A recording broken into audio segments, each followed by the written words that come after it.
그 다음에 천국과 지옥이 있는 이런 갈림길이 그렇게 있는 것입니다. 뿐만 아니라 이 세상도 마찬가지인 겁니다. 이 세상도 그냥 무한정 이렇게 흘러가는 세상이 아니라 창조 때부터 시작되었던 세상이 이제는 점차 시간이 흘러가면서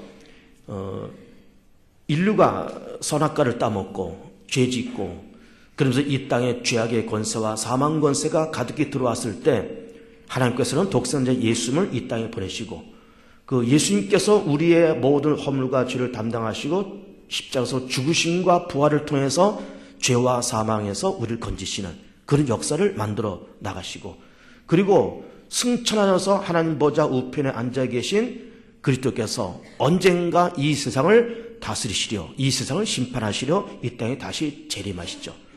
이렇게 하나님께서 만든 세상, 그 창조의 세상과 예수님께서 다시 재림하는 세상의 종말의 시간 이렇게 두 가지 시간이 있는 겁니다. 처음과 나중 그리고 알파와 오메가 이렇게 얘기를 하는 겁니다. 이런 시간의 흐름은 거역할 수 없는 것입니다. 여러분 시간을 우리는 어떻게 얘기하는가 하면은 여러분 상식적으로 한번 알아두십시오. 크로노스라고 하는 시간이 있고 카이로스라는 시간이 있습니다. 크로노스라고 하는 시간은 그냥 물리적인 시간을 얘기하는 거예요. 24시간이 모여서 하루가 되고 365일이 모여서 1년이 되는 이런 시간이 크로노스입니다. 그런데 카이로스라는 또 시간이 있습니다. 하나님의 시간이죠. 창조의 시간, 그리스도가 오신 시간, 하나님 보좌 우편에 앉아 계신 그리스도께서 재림하셔서 세상을 심판하실 시간. 이것은 하나님의 시간이고 이거는 영의 시간이고 이거는 카이로스의 시간인 겁니다. 그러니까 우리는 이 세상적인 시간, 물리적인 시간 이것도 거역할 수 없는 것이고 하나님의 시간, 이 카이로스라고 하는 하나님의 시간도 우리는 거역할 수 없는 것입니다. 그런데 어리석은 사람들은 물리적인 시간을 알죠. 아, 오늘이 며칠이구나. 오늘이 2013년 10월 27일이구나. 오늘이 오전 몇 시로, 지금 오전 몇 시로구나. 이런 세상적인 시간, 물리적인 시간, 크로노스 시간을 압니다. 올해가 지나갈 시간, 내년이 오겠지? 이런 시간을 아는데 불신자들은 뭘 모르는가 하면은 이 카이로스라는 시간을 모릅니다. 하나님의 시간, 창조의 시간과 종말의 시간, 처음과 나중, 알파와 오메가라고 하는 이런 시간을 세상 사람들은 모릅니다. 그러나 이것은 우리가 거역할 수 없는 엄연히 다가올 수밖에 없는 그런 시간인 거죠. 이 시간이 다가온다라는 말씀을 하시고 있습니다. 거기에 대한 성경적인 근거는 어디 있는가 하면은 베드로서 3장 6절 말씀 이렇게 되어 있습니다. 이로 말미암아 그때 세상은 물이 넘침으로 멸망했으되 이제 하늘과 땅은 그 동일한 말씀으로 불사르기 위하여 보호하신 바 되어 경건하지 아니하는 사람들의 심판과 멸망의 날까지 보존하여 두신 것이니라. 그러니까 이 세상은 그냥 오랜 동안 끊임없이 지속되는 그런 세상이 아니라 언젠가는 마지막 때가 있고 그 마지막 때 심판하기 위해서 이 땅을 당분간 보존해 놓고 있으시다. 이런 말씀을 하시고 있습니다. 또 주의 날이 도적같이 우리 가운데 온다고 하는 말씀을 이렇게 말씀하고 있습니다. 베드로서 3장에서 그러나 주의 날이 도둑같이 오르니 그날에는 하늘이 큰 소리로 떠나가고 물질이 뜨거운 불에 풀어지고 땅과 그 중에 있는 모든 일이 드러나리로다. 이 모든 것이 이렇게 풀어지리니 너희가 어떠한 사람이 되어야 마땅하냐? 거룩한 행실과 경건함으로 하나님의 날이 임하기를 바라보고 간절히 사모하라. 그날에 하늘이 불에 타서 풀어지고 물질이 뜨거운 불에 녹으려니와 우리는 그의 약속대로 의가 있는 곳인 새하늘과 새 땅을 바라보도다. 이렇게 말씀하고 있습니다. 그러니까 이 세상에 무한정 2013, 2014, 2015년 무한정 흘러가는 그런 세상이 아니라 언젠가는 이 세상에 끝이 있고 천체가 뜨거운 불에 녹아지고 하늘의 별과 달들이 땅에 떨어질 날이 있다는 말씀을 하시고 있습니다. 그러면서 그 말씀이 역시 마태복음 24장에 있는데 이렇게 기록되어 있습니다. 그때 유대에 있는 자들은 산으로 도망할지어다. 지붕 위에 있는 자는 집 안에 있는 물건을 가지러 내려가지 말며 밭에 있는 자는 겉옷을 가지러 뒤로 돌이키지 말지어다. 그날 후에 즉시 해가 어두워지며 달이 빛을 내지 아니하며 별들이 하늘에서 떨어지며 하늘의 권능들이 흔들리리라. 그때 인자의 징조가 하늘에서 보이겠고 그때 땅의 모든 족속들이 통곡하며 그들이 인자가 구름 타고 능력과 큰 영광으로 오는 것을 보리라. 그가 큰 나팔을 소리와 함께 천사들을 보내리니 그들이 그의 택하신 자들 하늘 이 끝에서 저 끝까지 사방에서 모으리라.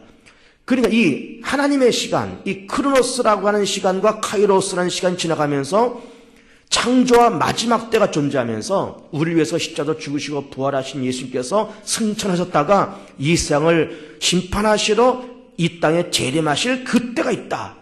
그런 말인 거죠. 그러면서 이 크로노스라고 하는 이 물리적인 시간도 언젠가는 멈출 때가 있다는 겁니다. 2013, 2014, 2100, 2200, 3000년 무한정 흘러가는 것이 아니라 언젠가는 그 세상적인 물리적인 시간도 끝날 때가 있다. 라고 하는 거죠. 우리도 마찬가지. 우리도 죽음으로써 인생이 맞춰질 때가 있는 것 같이 이 세상의 물리적인 시간도 언젠가는 멈출 때가 있다. 이런 말씀을 하시고 있는 겁니다. 그러면 그렇게 우리는 죽은 다음에 심판 있고 심판을 넘어서 하나님 나라에 들어가고 또 예수께서 이 병든 세상을 심판하시러 재림하셔서 이 우주 전체가 뜨거운 불에 풀어질 때가 있는데 그러면서 새하늘과 새 땅이 만들어진다는 말씀을 하시고 있는데 그 하나님의 나라는 어떤 세상이냐, 어떤 나라냐라고 하는 것이 중요한 거예요. 우리 어른들께서 참 인품도 괜찮으시고 또 동네에서 칭찬 듣고 인정받았던 어떤 어른이 세상 떠나가셨을 때 그 주변에 있는 분들이 보통 무슨 얘기를 하는가 하면은 그분 참 아깝게 돌아가셨어. 그러면서 좋은 데 가셨을 거야. 이렇게 얘기합니다. 예수를 안 믿는 사람들도 기독교를 모르는 사람들도 그냥 그렇게 인품 좋은 분이 돌아가셨을 때 좋은 데 가셨을 거라고 그렇게 얘기를 하는 겁니다. 그러면 왜 예수를 모르는 사람들도 좋은 데라고 하는 걸 얘기할까? 물론 그들이 말하는 것 좋은 데라는 것이 무슨 성경에서 말하는 하나님의 나라, 천국 그런 개념은 아니겠지만 어쨌든 좋은 데라는 걸 얘기하는 거예요. 왜 그렇게 얘기할까? 하나님께서 사람을 만드실 때 때를 따라 아름답게 만드셨고 하나님은 우리 사람들에게 영원을 사모하는 마음을 주셨기 때문에 그런 거예요. 어쨌든 예수를 믿는 사람이건 믿지 않는 사람이건 영원을 사모하는 마음이 있습니다.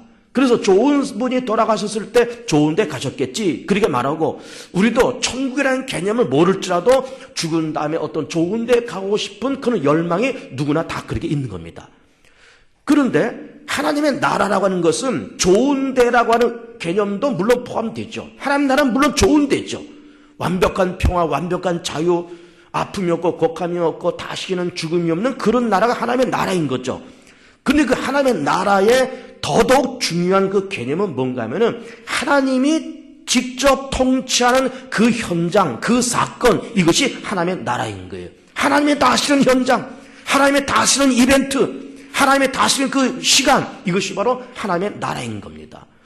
전능한 하나님이 다스리기 때문에 그 세상은 정말로 전능한 세상이고 거룩한 하나님이 다스리기 때문에 그 나라는 거룩한 나라이며 사랑의 본체이신 하나님께서 다스리는 것이기 때문에 거기는 완벽한 사랑이 있는 것이고 정의의 하나님이 다스리는 것이기 때문에 거기는 정의가 충만하게 깔려있는 것이 하나님의 나라인 거죠.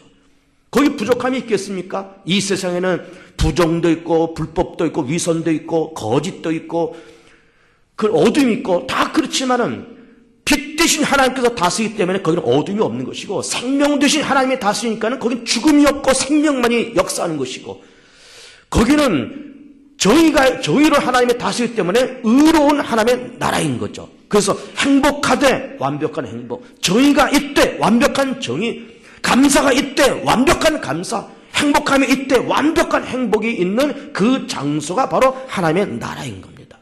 누가 다스리냐에 따라서 그 나라의 색깔과 모습이 달라지는 거예요.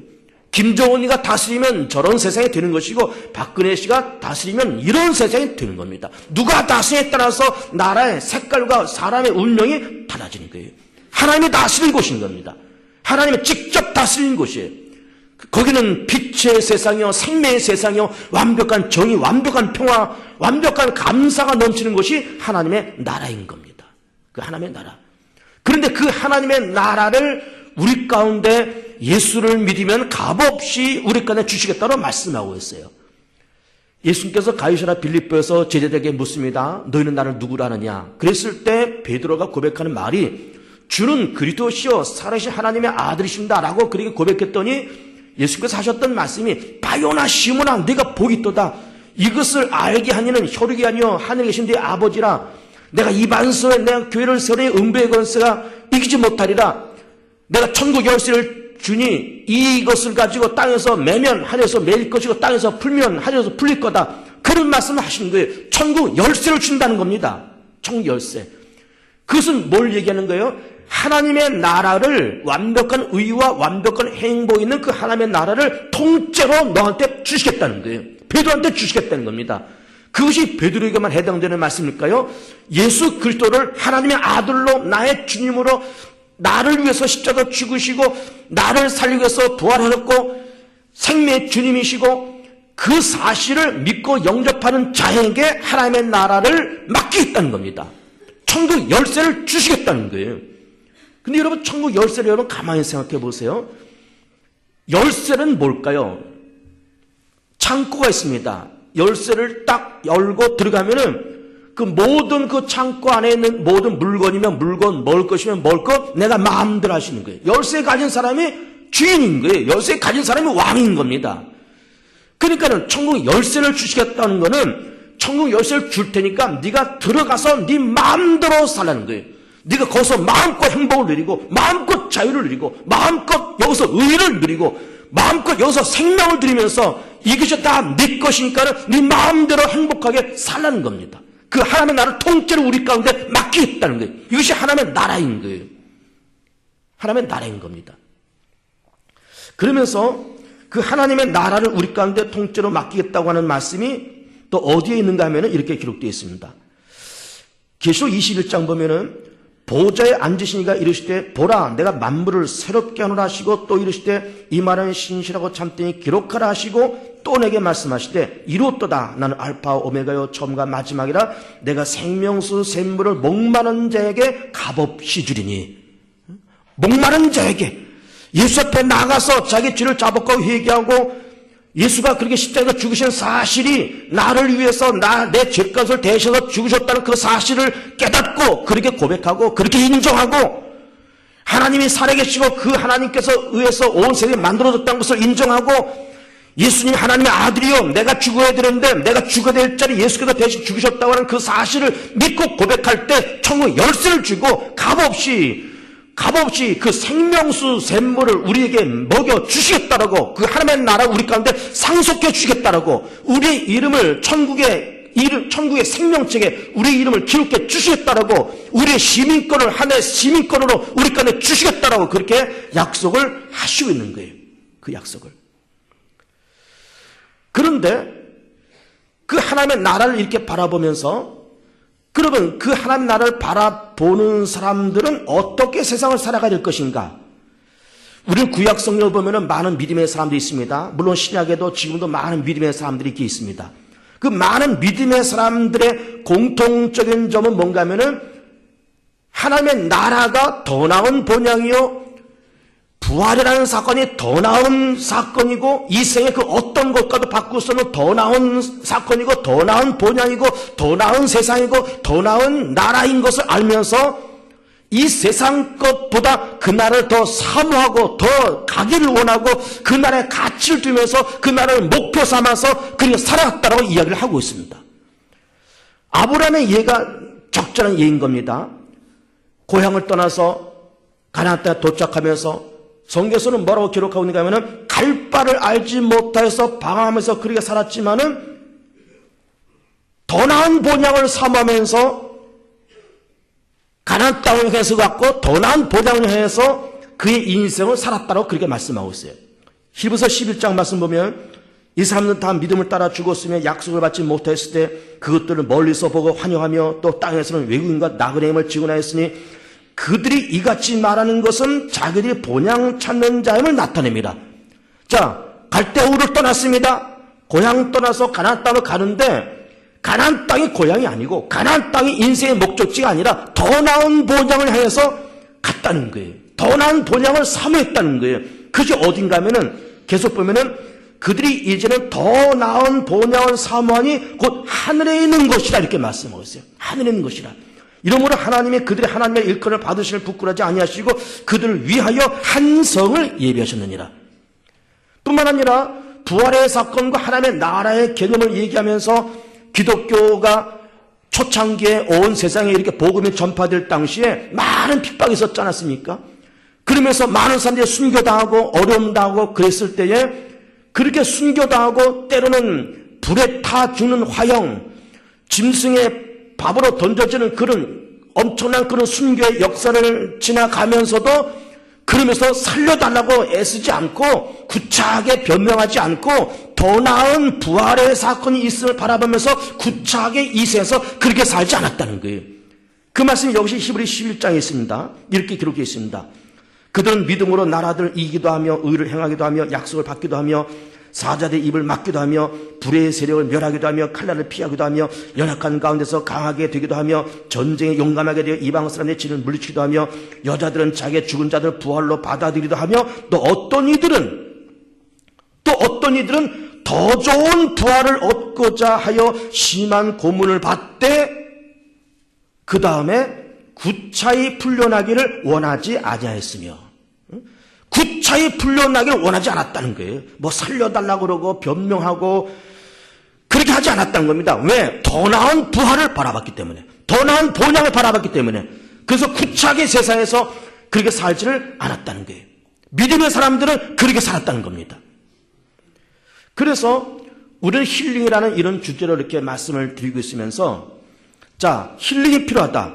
힐링은 이 세상에서 스트레스도 많고 불만 사건도 많고 신경질 날 일도 많고 이런 세상에서 살면서 우리 죄사함이 필요하고 하나님의 나라가 필요하고 자족함이 필요하고 감사가 필요하다. 이런 말씀을 드리고 있으면서 오늘 두 번째 말씀 하나님의 나라를 얘기하고 있는 거예요.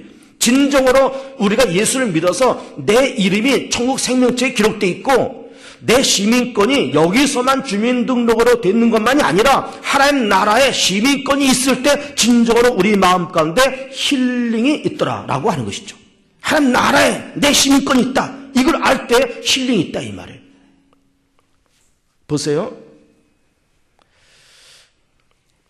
설교 초반에 말씀드렸듯이 우리 거역할 수 없는 두 가지가 있다고 했습니다. 죽은 다음에 하나님의 심판이 있고 그 다음에 천국이 있고 지옥이 있고 이 세상도 무한정 이렇게 2013, 2014, 2100, 2200 무한정 흘러가는 것이 아니라 언젠가는 이 물리적인 시간, 크로노스라고 하는 이 물리적인 시간도 언젠가는 끝날 때가 있다 이게. 이제는 끝이다 이 세상. 끝이다. 그러면서 온 우주 전체가 유황불에 태워지면서 그러면서 이 우주 전체가 다 소멸되고 새 하늘과 새 땅이 만들어질 그때가 있더라 이 말이에요. 그러니까 우리는 왜 그럼 힐링이라는 얘기하면서 하나님의 나라와 연결해서 말씀을 드리는가? 우리가 죽음을 넘어 비록 죽지만 내가 예수를 믿는 믿음 때문에 하나님의 나라가 기다리고 있고 더 나은 본향이 있고 더 나은 부활이 있고 그거를 우리가 알 때에 죽음이라는 사건도 힐링 속에서 죽음을 맞이하고 고난이 있지만 그 고난도 힐링으로 우리가 대처할 수 있고 어려움이 있고 넘기 힘든 일이 있지만 힐링을 통해서 어려움과 고난을 넘을 수 있기 때문에 죽음도 다가오고 세상의 종말도 다가오고 있지만은 그 하나님의 나라와 부활의 세계, 더 나은 번영과 더 나은 부활이 있음을 알고 우리의 시민권이 하나님의 나라에 있음을 알 때에 진정으로 우리 마음 가운데 힐링이 있지 않겠냐라는 말씀을 드리고 있는 거예요. 자, 이런 예를 한번 들어볼게요. 학교를 다니는 학생이 기말고사가 되었습니다. 이제 지금도 기말고사가 슬슬 시작될 때 아닙니까? 이제 한 해가 저물어 가니까 시험을 봐야 됩니다. 그런데 당장 내일 시험을 봐야 되는데 요즘 프로야구 한국 시리즈가 재미있으니까는 그냥 한국 시리즈에 푹 빠져서 그냥 앉아 있는 거예요. 시험 공부 준비했을까요? 안 했습니다. 내일이 시험이라는 것도 까맣게 있고 시험 공부한다는 것도 까맣게 있고 그냥 한국 시리즈에 푹 빠져 있습니다. 힐링이 될까요? 힐링이 안 되는 거예요. 본인은 힐링하고 있다고 말하고 있지만은 당장 내일 시험장에 들어가야 되는데 진정으로 힐링이 안 된 거죠. 아, 내일 언제 시험이 있구나. 그러면서 이거를 며칠 전부터 혹은 몇 주 전부터 시험 공부 준비를 탄탄하게 잘 해놓고 준비를 완벽하게 해놓고 아, 이제는 뭐 내일 시험 날이야. 다 됐어. 준비 다 했어. 그러고 앉아서 한국 시리를 보면은 그거는 힐링이죠. 그러나 준비 아무것도 안 해놓고 내일이 시험인 것도 모르면서 앉아있으면 그건 힐링이 아닌 거예요. 도둑놈이 있다고 쳐보세요. 남의 집에 들어서 도둑질을 잔뜩 해놓고 그러고서는 그걸 적당히 장무레비한테 팔아서 돈을 챙겨가지고는 어느 멋진 술집에 들어가서 술을 진창 먹고 있습니다. 그런데 경찰이 이미 다 그 첩보를 입수해서 그 도둑놈이 어느 술집에 지금 앉아서 흥청망청 먹고 있다더라. 그래서 경찰 수십 명이 그 술집을 뺑뺑 포위하고 또 쳐보세요. 그런 것도 모르고 도둑놈이 그 안에 앉아서 고급 술을 따가지고 부어라 마셔라 그러고 있으면 그것이 과연 힐링이냐 이 말이에요. 내가 지금 하는 이 얘기를 여러분들은 어떻게 듣는지 모르겠지만 이것이 현대인들의 모습인 거예요. 당장 우리의 삶 속에 죽음이 있고 하나님의 심판이 있고 당장 예수의 재림이 앞에 있고 세상의 마지막이라는 시간이 오메가라는 시간이 분명히 있는데 세상 많은 사람들은 특별히 불신자들은 그런 걸 깨닫지 못하면서 오늘 여기다 재물을 쌓고 여기서 부어라 마시라 하면서 그러면서 여기서 힐링을 한다고 그러지만 그것이 과연 힐링이냐 이 말이에요. 거기에 대한 적절한 말씀이 야고보서 5장 이렇게 기록되어 있습니다. 들으라 부한 자들아 너에게 이 말 고세오노 말미암아 울고 통곡하라. 너희 재물은 썩었고 너희 옷은 좀먹었으며 너희 금과 은은 녹에 쓸었으니 이 녹이 너희에게 증거가 되며 불같이 너희 살을 먹으리라. 너희가 말세에 재물을 쌓도다. 보라 너희 밭에서 추수한 품꾼에게 주지 아니한 삭시 소리 지르며 그 추수한 자의 우는 소리가 만군의 주의 귀에 들렸느니라. 너희가 땅에서 사치하고 방종하여 살육의 날에 너희 마음을 살찌게 했도다. 너희는 의인을 정죄하고 죽였으나 그는 너희에게 대항하지 아니했느니라. 그러니까 당장 내일이 시험인지도 모르고 그냥 한국 시리즈에 푹 빠져 있고 인생의 죽음도 가까이 놓여 있고 예수 그리스도의 재림과 세상의 환란의 때와 종말의 때가 가까이 왔음에도 불구하고 이걸 깨닫지 못한 채 여기다 재물을 쌓고 부어라 마시라고 있지만은 이것이 얼마나 답답한 노릇이냐라고 하는 말씀을 야고보서에서 하시고 있는 거예요. 감사하게도 그런데 우리는 예수 그리스도를 믿어서 우리의 시민권이 하늘에 있기 때문에 내 시민권이 하늘에 있다라고 하는 것을 믿으면서 진정으로 거기서부터 힐링을 얻는 여러분들 되실 축복합니다. 하나님의 나라에 내 시민권이 있고 오늘 밤 내 영혼 떠나고 예수님께서 이 땅에 재림하시는 그날 두려워 떨어서 무화과 나무로 잎으로 가리고서는 숨는 아담과 하와 같은 그런 인생이 아니라 주여 어서 오시옵소서 내가 여기 있나이다. 재림하시는 예수는 우리가 기쁘고 환영하고 죽음이 우리 가운데 올지라도 이 죽음을 넘어 더 나은 부활, 더 나은 본향이 있음을 믿을 때 진정으로 이 세상에서 힐링이 있더라라고 하는 것이죠. 그래서 결론으로 이렇게 말씀을 드리고 싶습니다. 자, 그럼 우리는 이 세상을 살면서 힐링하자. 그러면 이 복잡하고 힘든 세상을 살면서 우리의 시민권이 하늘에 있음을 믿으면서 더 나은 본향과 더 나은 부활에 있음을 믿을 때 진정으로 힐링이 있다. 이런 말씀을 좀 드리는 겁니다. 이것이 없는 채 시민권도 없고 부활에 있으기도 모르는 채 여기서 재물 쌓고 부어라 마시라는 것은 진짜 힐링이 아니다. 이런 말씀을 좀 드리는 겁니다. 그렇다고 그러면은 우리는 어떤 가치관을 가지고 세상을 살아가야 될 것인가? 어떤 가치관을 가지고 살아갈 것인가? 이렇게 결론을 내고 싶습니다. 우리는 이 생을 살면서 한 7, 80년 혹은 90년 이렇게 살아갈 겁니다. 장수시대 그렇게 말하지만은 그러나 70년을 살든 80년을 살든 그 시간은 순식간에 가는 거예요. 하면 그냥 가는 거예요. 하니까 벌써 50년이 갔고요. 하니까 벌써 60살이 넘었고요. 하니까 벌써 70살 넘고 다 그렇습니다. 신속히 가는 나라는 것이 살아가는 겁니다. 그리고 우리 인생은 잠깐 보이다가 없으면 안개라고 말씀하셨습니다. 순식간에 지나가는 시간, 안개 같은 시간을 지나가면서 진정으로 우리가 하나님의 나라 더 나은 본향, 더 나은 부활을 사모하면서 그렇게 살아갈 때 우리는 어떤 생을 갖고 살아야 되는가 하면은 이 세상의 가치와 의미는 좀 적게 갖고 하나님 나라의 가치와 의미는 크게 가질 때 이것이 진정으로 마음속에 자유와 평안함을 누리면서 진정으로 힐링을 누리면서 살아갈 수 있는 그런 비결이와 방법인 거예요. 이 세상의 가치는 작게 여기는 거예요. 하나님의 나라의 가치는 크게 보는 거예요. 그 의미는 크게 보는 거예요. 예를 들어 볼까요? 어떤 학교를 졸업한 동창생들이 고향에서 모여서 동창회를 열었습니다.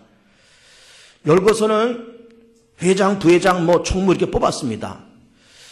학교 졸업한 지 벌써 몇십 년 지났습니다. 다 아는 사이고 다 그렇게 됐습니다. 그러면서 그렇게 친구들 만나서 고향에서 모여서 회장 뽑고 다 그렇게 다 좋은 일이지만은, 그러면 동창이라는 거는 그냥 1년에 한 번 혹은 두 번 만나서 그냥 인사하고 안부 묻고 다 그러면 그만인 겁니다. 거기에 누가 회장이 되든 누가 총무가 되든 그건 그렇게 큰 일이 아닌 거예요. 큰 일이 아닌 겁니다. 그냥 모여서 밥 한 끼 먹고 서로 안부 묻고 헤어지면 그만이고, 또 다음에 1년 후에 또 만나서 또 안부 묻고 밥 먹고 헤어지면 그만인 거예요. 그거 한번 거기서 무슨 동창회가 무슨 거대한 모임이라고 또 감투 써보려고 동창회에서 총무 자료도 하나 해보려고 자료 하나 해보려고 머리 터지게 갈등 갖고 싸우고 그럴 이유는 전혀 없는 거예요. 전혀 없습니다. 그런데 전혀 없음에도 불구하고 우리는 지금 동창회 얘기를 하고 있지만 이거 세상적인 논리가 다 똑같아요. 똑같이 적용되는 겁니다. 똑같이. 그런 일에 우리는 큰 의미를 두지 않는 거예요. 큰 가치를 두지도 않는 겁니다. 누가 하면 어떻습니까? 누가 먼저 하면 어떻습니까? 크게 염려하고 크게 거기에 갈등 갖지 않는 거예요. 이런 이제 10월, 11월 되면서 여전대 남성에서도 회장, 부회장, 임원들 다 뽑겠지만은 그런 것 가지고도 그렇게 갈등 갖고 밀고 땡기고 그럴 이유 없습니다. 될 만한 사람이 되면 그만이고, 또 다음에 될 사람 또 다음에 되면 그만이고, 그런 것 가지고 갈등 가지고 전혀 없는 거예요. 이 세상에 있는 그 모든 것의 가치와 의미는 자꾸 작게 갖는 거예요. 자꾸 작게 갖는 거예요. 그래서 하나님의 나라의 가치를 자꾸 크게 갖는 거예요. 여고 동창생이 구찌 가방을 2천만 원짜리를 샀대. 루이비통 가방 1,500만 원짜리 샀대. 그 별거 아닌 거예요. 별거 아닌 거예요. 그런데 그렇게 가치를 두고 거기에 신경 쓰고 그럴 일은 없는 겁니다. 15,000원짜리 가방도 괜찮아요. 1,500만 원짜리만 가방이니까 15,000원짜리도 괜찮아요. 그런 세상적인 가치에 그렇게 신경 쓰고 신경질을 내고 그럴 이유가 전혀 없습니다. 중학교 동창 아무기가 5,000cc 자동차를 샀대. 괜찮습니다. 5,000cc 사건 말건 그만한 형편 됐으니까 샀겠지. 그냥 젊었을 때는 한 1,600cc짜리 준중형 타다가 나이가 좀 들면 그저 한 2,000cc나 중형차 이 정도 타고 그렇게 살면 됩니다. 살면 됩니다. 한 4식구, 5식구, 한 20몇 평이나, 크면 한 30몇 평짜리 빌라나 아니면 무슨 아파트에서 살면 됩니다. 그 이상도 필요 없고, 그 이상 가졌다고 부러워할 일도 없고, 그 이상 가졌다고 남들 앞에서 뻐길 일도 전혀 아닌 거예요. 뭘 그런 걸 가지고 뻐깁니까? 악어 가죽 핸드백을 샀다고, 그걸 가지고 자랑하고, 1,500만짜리 루이비통을 샀다고 자랑하고, 5,000cc 자동차를 샀다고 자랑하고, 그런 걸 가지고 자랑하는 것도 참 우스운 거고, 그런 걸 보면서 부러워하면서 가슴을 치는 것도 이것도 올바른 사고방식이 아닌 거예요. 이 세상의 가치를 자꾸 작게 가져야 됩니다. 때로는 이 세상에 있는 것을 때로는 비웃기도 해야 되는 겁니다. 비웃기라도. 별걸 다 갖고 저런다 그래야 돼요. 별걸 다 갖고 저렇게 뻐기네. 별것도 아닌 것 가지고. 우리 세상을 비웃을 줄 알아야 되고, 세상을 가끔씩은 콧숨도 칠 줄 알아야 돼요. 그런 것 가지고. 별것도 아닌 것 가지고. 별것도 아닌 것 가지고. 세상을 비웃을 줄 알아야 돼요. 물론 세상 것을 무시할 수는 없습니다. 돈 무시할 수 없어요. 세상적인 어떤 명예와 권세 무시할 수 없지만, 거기에 목매어 살지는 않는다, 이게. 목매어 살지 않습니다.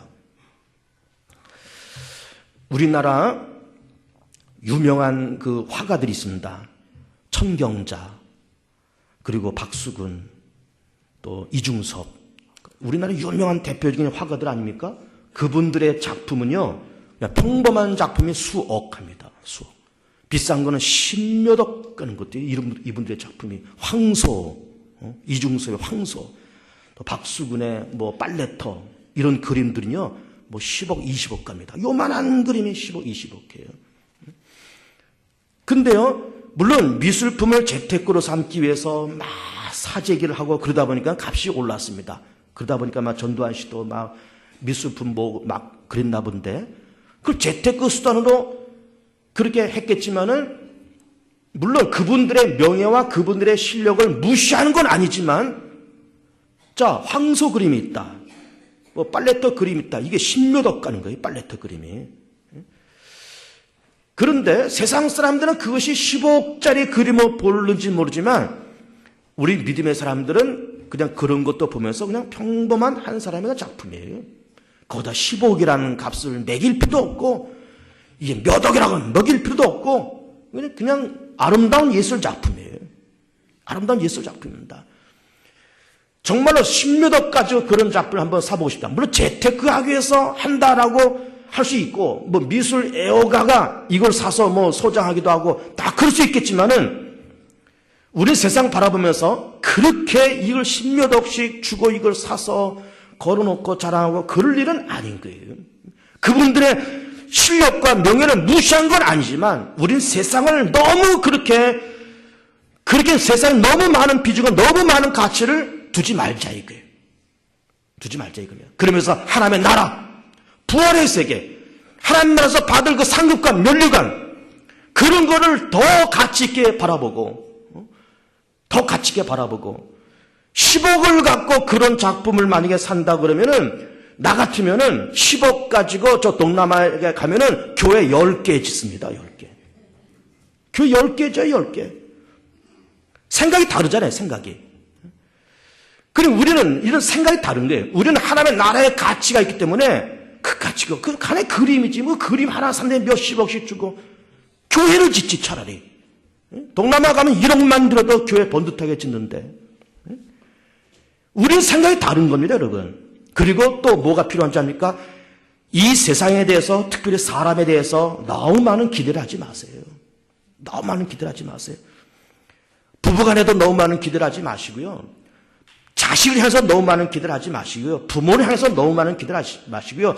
여러분이 저에 대해서 너무 많은 기대를 하지 마세요. 나도 목사고 개봉중학교 담임 목사지만은 나도 그냥 평범한 하나의 인간일 뿐이에요. 어쨌든 목사 노릇 한번 제대로 해보려고 그냥 빡쓰기도 하루에 몇 번씩 하고 설교 준비 열심히 하고 바쁘지만 목회일에 소홀히 하지 않으려고 그냥 발버둥 치면서 그렇게 살 뿐이지 나도 그냥 평범한 인간일 뿐이에요. 근데 사람한테 기대를 많이 걸면은 실망이 큰 겁니다, 여러분. 부부간에도 그냥 내 식구가 내 가족일 뿐이에요. 내가 돌보아야 될 내 가족일 뿐이지 식구들한테도 너무 많은 기대를 하지 마세요. 부부간에도 마찬가지예요. 너무 많은 기대하지 마세요. 너무 많은 기대를 하니까 조금만 소홀해도 이게 충돌이 생깁니다. 뭐 결혼 기념일을 챙기지 않았네, 뭐 생일을 챙기지 않았네, 뭐 문자 보냈는데 답장도 없네, 이게 어디 가서 지금 있는 거야 이게. 그래 가면서 그런 것 가지고 세상에 있는 것 가지고 그럴 이유가 없습니다. 그냥 뭐 바빠서 뭐 답장 못했겠지. 뭐 친구들하고 만나면서 좀 늦게 왔겠지. 그럼 너무 많은 기대를 하지 마세요. 여러분 보세요.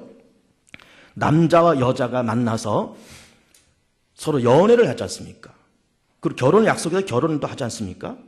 근데 남자와 여자가 만나서 야, 참 이 여자 예쁘다. 사랑스럽다.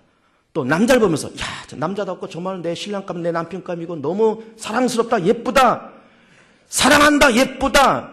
라고 하는 이 감정의 유효 기간이 얼마일 것 같습니까, 여러분?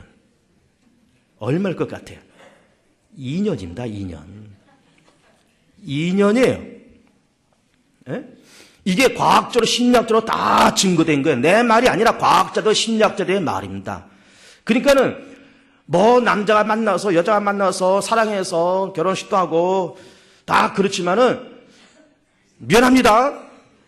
오해하지 마세요. 2년 지나면 그냥 거기서 거기에요. 2년 지나면. 그 다음에는 정으로 살고, 서로 불쌍히 여기면서 살고, 때로는 의무감에서 살고, 딱 그렇게 사는 겁니다. 너무 많은 기대하지 말고. 그러니까는 그래 우리의 힐링이 찾아오는 거예요. 부부간에도 부자간에도 자식들한테 너무 기대하지 마세요. 그놈들 머리 커서 이제 독립하면 그만인 거예요. 다 장모 아들 되는 거고, 장모 아들 되는 거지 뭐. 다 그렇게 되는 겁니다. 이놈이 전화도 한 통 없다. 뭐 엄마 생일도 안 챙겨 이놈이. 장가 가기 전에는 그냥 뭐 살랑살랑거리고 뭐 먹을 것도 사가지고 오고 그러더니 이놈이 장가 가더니 뭐 코빼기도 안 보이고 시집까지 코빼기도 안 보이고 그러지 마세요. 그냥 아니 그놈 인생 그놈 인생이고 내 인생 내 인생이고 기대하지 마세요. 공부시키고 결혼시키고 그냥 끝. 너는 너 나는 나. 이제 가끔 찾아오면 고맙고 안 찾아와도 어쩔 수 없고 그냥 그렇게 기대를 하지 말아야지. 기대를 너무 많이 하면 피곤합니다, 여러분. 실망도 크고 진정으로 힐링이 안 되는 거예요. 진정으로 힐링이 안 됩니다. 우리의 시민권은 하늘에 있습니다. 믿길 축복합니다. 더 나은 본향이 있습니다. 믿길 축복합니다. 더 나은 부활이 있습니다.